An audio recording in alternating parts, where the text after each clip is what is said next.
ny mofinaina isan'andro atolotry ny mpitandrina rakotina valina maoly.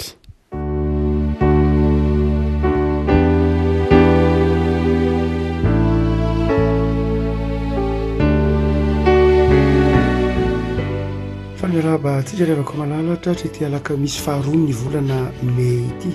Ny mofinaina voalahatra ao tsika dia ny boky ny Mpitsara toko fahaenina, Mpitsara toko fahaenina andininy fatelo amby telopolo ka hatramin'ny fahaefapolo.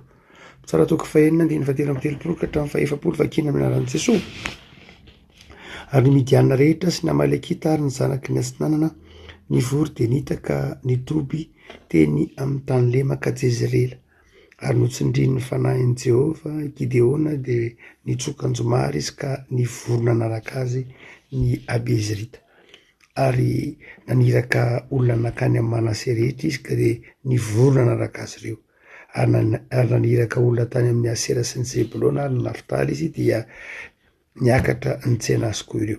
Ary hoy Gideona tamin'Andriamanitra: raha antanako no amonjenao ny Israely arak'izay efa nolazainao, indro apetrako eo amin'ny famoloana ity volon'ondry raha manontolo ity, ka raha ny volon'ondry ihany no lenan'ny andro, fa maina ny tany rehetra dia ho fantatro fa ny tanako no amonjenao ny Israely arak'izay efa nolazainao. Ary dia nisy zany, fa nifomaraina koa izy ka nofiaza ny volon'ondry ary nisy rano eran'ny lovia.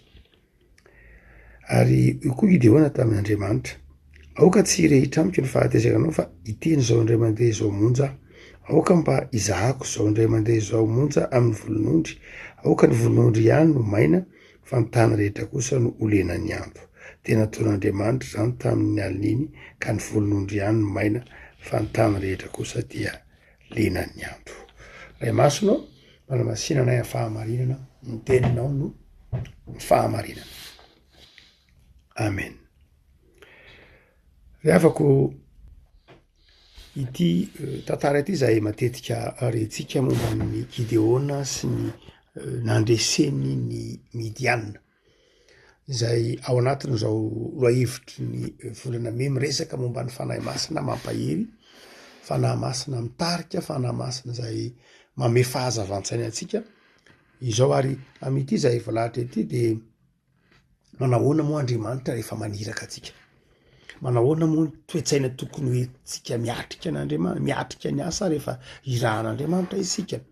Matetika rehefa amin'izao tontolo izao, amin'ny fiarahamonina tsotra fotsiny izao, rehefa maniraka olona na mampanao zavatra olona dia homanina izy, omena formation na fanofanana maritra arakarak'ilay asa nomena azy. Raha tsy antaonany maro, amponotaonany maro, ary homanina mihitsy koa aza ny sainy, tsy ny fahalalany, tsy ny fahaiza-manaony ihany, fa homanina avokoa lay maha olona azy feno io, le mandrakariva lay resahantsika hoe savoir être, savoir faire sy ny sisa rehetra. Dia be dia be reo izay ataontsika hoe karazam-pahalalana omenany olona mba hahafahan'ny olona mahomby. Ary zao raha moa dia petsaka reo boky, asa soratra, fikarohana, publication isan-karazany miresaka izay hoe ahoana ny atao mba hampahomby, ahoana ny atao mba hampavokatra, ahoana ny atao mba hamety izay atao. Ary misy raha moa dia fivavahana sasany mihitsy dia mitombo dia ny fantatra fa manana ny fanalahidin'ny fahombiazana. Amin'ity Mpitsara ity nefa dia mazava tsara fa ao amin'Andriamanitra ny fahombiazana. Zay aloha dia ambaran'ny Baiboly. Ao amin'Andriamanitra, Andriamanitra dia Andriamanitra ny fahombiazana. Ary ny tentsika hoe fahombiazana dia tsy fahombiazana arak'izay eritreretintsika, fa fahombiazana araka izay mahasoa antsika. Zay eritreretintsika tsy inona ny mahasoa antsika. Dia izay fahombiazana arak'izay mahasoa antsika izay dia ao amin'Andriamanitra no ahitana azy. Amin'ity mofinaina ity tsika dia manao hoe miresaka samy manazavany hoe ahoana moa ny toe-tsaina hoe tsika mahomby ary, ahoana ny toe-tsaina tian'Andriamanitra ananantsika raha miatrika lay zavatra asain'Andriamanitra atao tsika, na miatrika lay zavatra tsy maintsy hatrehana tsika. Misy lafiny zavatra izay tsy azontsika hialana tsinona. Misy filôzôfa anankiray Marc Aurèle ny teny manao hoe zany Andriamanitra misy lafiny zavatra maro amin'ny fiainako hoe, dia misy zavatra izay tsy azoko ovana, tsy azoko hialana, tsy maintsy hatrehako, tsy maintsy hataoko. Misy lafiny zavatra azoko ovana, azoko tsy atao, azoko amboarina.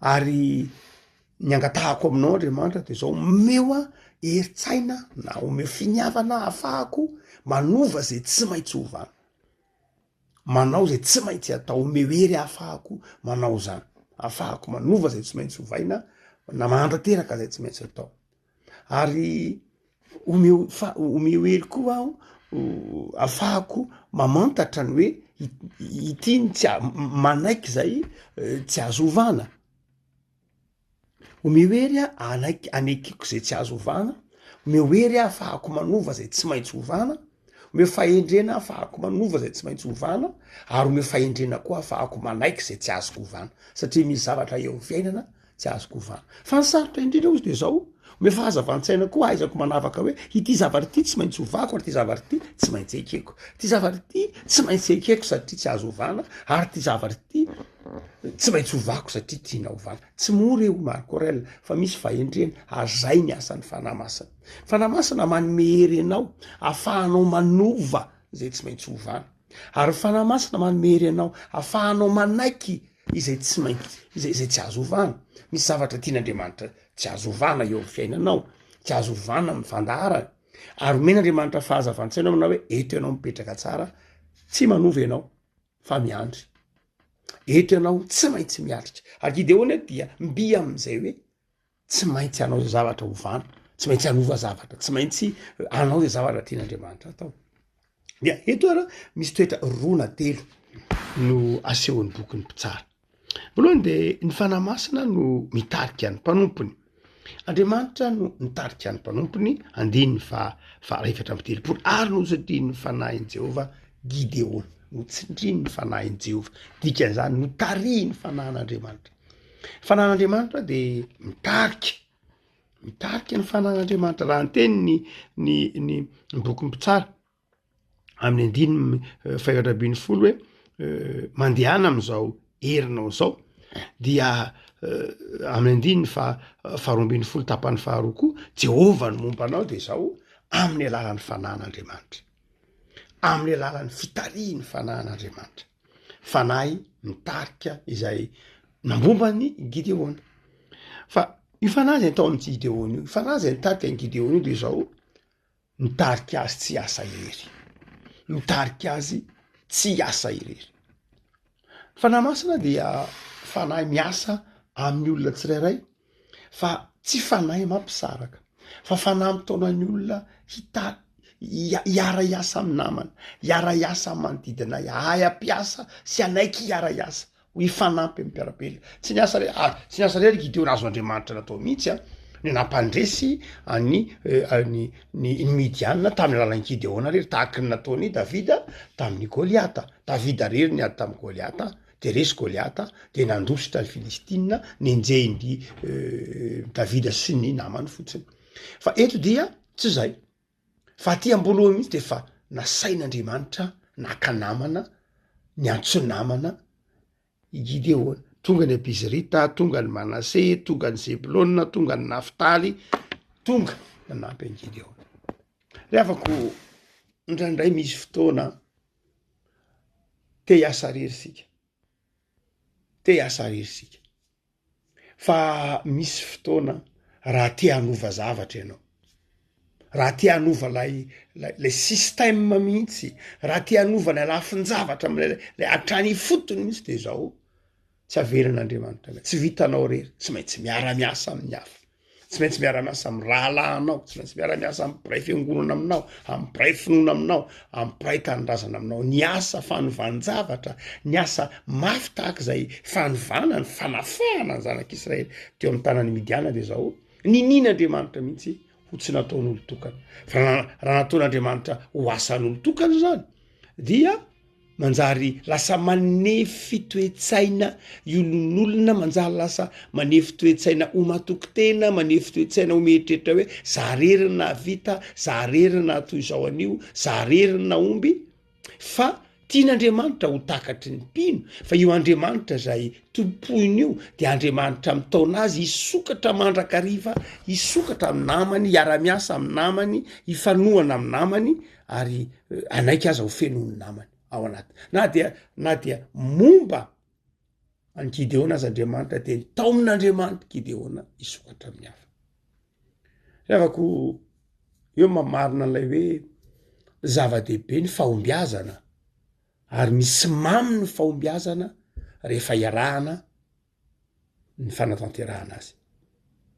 Rehefa ohatra ka misy zavatra vita ngeza be anankiray, ataovy hoe mahavita zavatra goavana be tahaka an'ireny hoe asa tsy fantatro, piramida, katedrala, asa tetezana, asa rehefa ohatra ka mahavita zavatra tahaka zany de hitan'ny olona tsiraray ao an'itiny zavatra goavana iny ny tenany de mitondra fifaliana ho azy.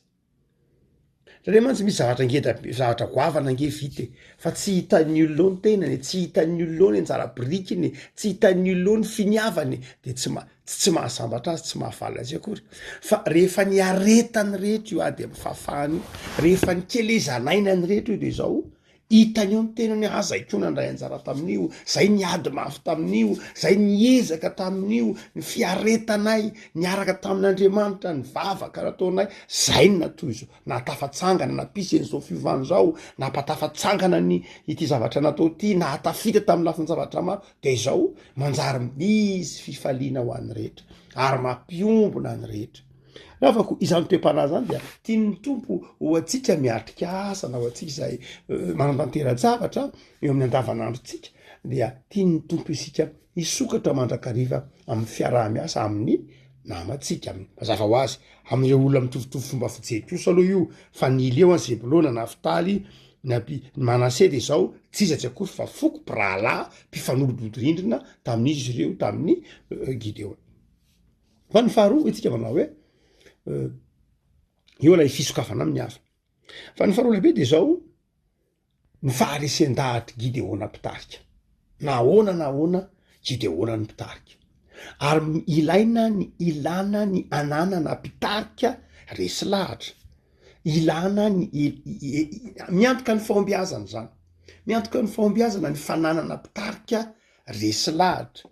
Fananana mpitarika manana karisma, afaka manana fitariana, manana ny olona vonona, mpiara-miasa vonona, ny tanana sy ny tongotra iasa be dehibe, fa izao lay waiza, lay hoe waizitsika, ahoana ny fomba fiasantsika. De eo zany Gideona, zay ny dikan'lay hoe eny am-pelatanan'ny Gideona ny anjomara, satria izy mipitarika, izy ilay manome baiko, izy ilay manome baiko io ao amin'ny fanahan'Andriamanitra. Zany hoe ny mpitarika mandrakariva miantoka ny fahombiazana, ny toe-tsaina hoe tsika miatrika de zao ny fananatsika mpitarika zay tariny fanan'Andriamanitra. Itsika zay mpino, itsika kristiana de zao manana ny fanan'Andriamanitra ka dia nomanin'Andriamanitra ho mpitarika mitondra fanofanana anatin'ny fiarahamonina misy atsika rehetra any. Mahatonga atsika rehetra manana fomba fijery te hiotra, te hiezaka, te hiady amin'ny fantrana, te hiady amin'ny te hanao zava-baovao, za rehetra any dia vokatry ny fanan'Andriamanitra te anatintsika. Eto Gideona de somary niady vatra tamin'Andriamanitra. Gideona de intelo be zao nandahan'Andriamanitra, anao ke Andriamanitra maniraka tsy tanonga amin'ny toko fahenina andininy fa 5:10. Za nge Andriamanitra tsy efa hitanao ve zany manitra indrindra. Ny mpianakaviako ny malahelo indrindra amin'ny fokony Manase. Fokony Manase avy amin'ny taranaka Josefa zany. Fa jereo fa amin'izany fokony Manase zany de zay ny tsotra indrindra, zay ny mahatra indrindra. De za ve de vidinao, ianao ve tsy nividy ny mantanjaka, ny manambola, ny manatsaina, fa zaza inona moa zay za ny kely indrindra amin'ny fokony Manase. Za zay tsinitsinina kely ty, diso anao Andriamanitra. So de efa diso safidy renao Andriamanitra, maniraka ny madinika, maniraka ny mahantra, zay moa dikeo hoe malahelo, dikeo hoe malahelo de mahantra. Dika maniraka ny olona tsotra tahaka tantsata ka tambany vohitra tahaka. Ary dia faharoa de mbola izy mitady famantarana momba ny voronondro io. Andraso aloha fa meo famantarana raha Andriamanitra, meo famantarana ary atsika fa ny andininy fahazeben'ny folo ka hatramin'ny andininy faharoapolo dia ary Gideona lasa niditra tao namboatra zanak'osy sy mofo tsy misy masirasira. Zany hoe mampatsiaro atsika ny lay lay famonjena nataon'ny Kristy to amin'ny azo fijaliana. Zany ny fiedinany entiny Gideona hoe symbole zany zay maneho diny milo lay sorona nataon'ny Kristy to amin'ny azo fijaliana. Hitantsika eo amin'ny boky mpitsara zany hoe alohan'ny ediny Gideona ty nanao mofo tsy misy masirasira eo de nandray zanak'osy izy ero mampatsiaro an'lay sorona nataon'ny Kristy. Hoe zany olona irahan'Andriamanitra, zany olona feno fanahy masina, tsy lin'ny fanahy masina zany zao olona efa nandray an Jesoa, olona zay nandray an Jesoa tompo sy mpamonjy azy. Ary eto izao lay volon'ondry zay nakana natao famantarana. Ahoana moa no ananana volon'ondry ngeza be? Satria izy miteny hoe de anaka volon'ondry lehibe izy dia amin'ny 9:30 ity volon'ondry iray manontolo ity tsy azo ny volon'ondry raha tsy maty ny ondry. Mazava ho azy, tsy azo ny volon'ondry raha tsisy raha latsaka. Matoa zany ilay volon'ondry azo de efa nisy raha latsaka teo. Inona dikan'izany? Efa nisy sorona natao teo. Le famantarana zany de zao famantarana zay mifamatotra tamin'ny asorona zay Jesosy Kristy tompo.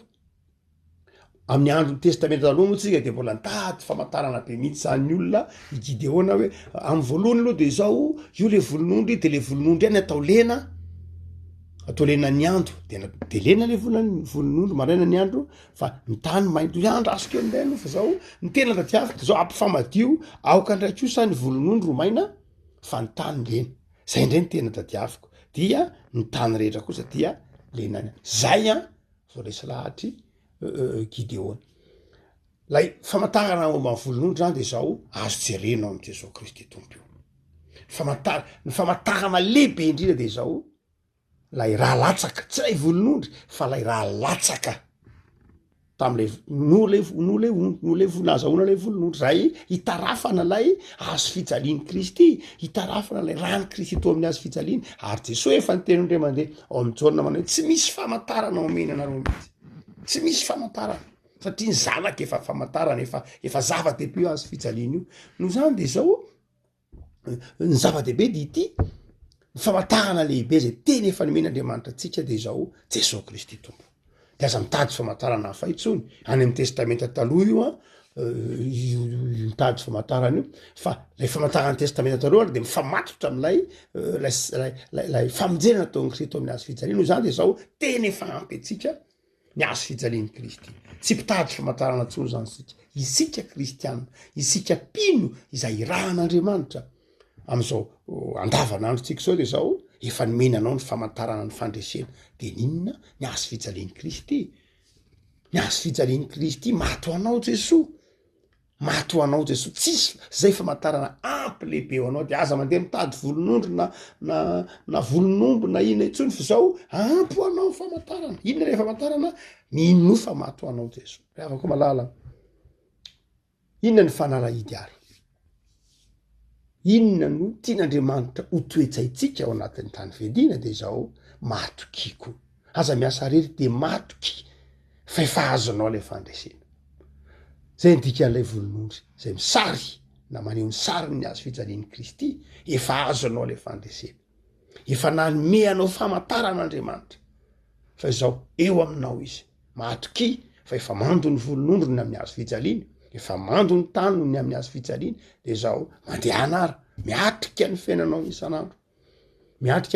isan'andro, aza ny fahalemenao ny fetranao ny jerena hoe aza angetsy mahavita ininona, za kely, za madinika nanao an'izany avokoa mosesitronanao zany. Exodus 4 tsy Gideona ihany manao zany koa ary ianao hoe za Andriamanitra inona moa no vitako am'ty sisa tsy aho inona fotsiny azoko atao tsy manana ininona kely era fa matoky ataovy azonao antoka fa miaraka aminao Andriamanitra.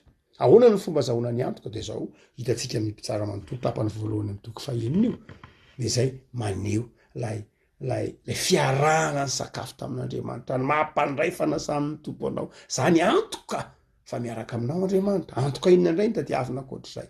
Ianao mpandray fanasan'ny tompo, ianao vita batisa. Antoka inona indray ny tadiavinao? Ho anao mihitsy no nitenenan'i Jesosy hoe momba anao mandrakariva ambara-patoga ny vatabe tompo zao de mandeha anarao meteza tarihin'ny fanan'Andriamanitra dia arao lay vavaka nataony Marco Aurèle manao hoe Andriamanitro me fahazavan-tsaina ahafahako mamantatra ireto, mehery ahafahako manova zay tsy maintsy hovana, mehery ahafahako manaiky zay tsy azoko hovana, ary me fahendrena ahafahako manavaka hoe ity no tsy maintsy hovana na tsy maintsy atao, ity no tsy azoko hovana fa tsy maintsy ekeko ho aminao any fahasoavan'i Jesosy. Vavakantsika tobozoranao zany ny amin'ny ity soratra masina ity zay mampahery anay fa ao aminao no misy ny fahombiazana, ao aminao no misy ny fandresena, ao aminao no misy ny fifaliana, ao aminao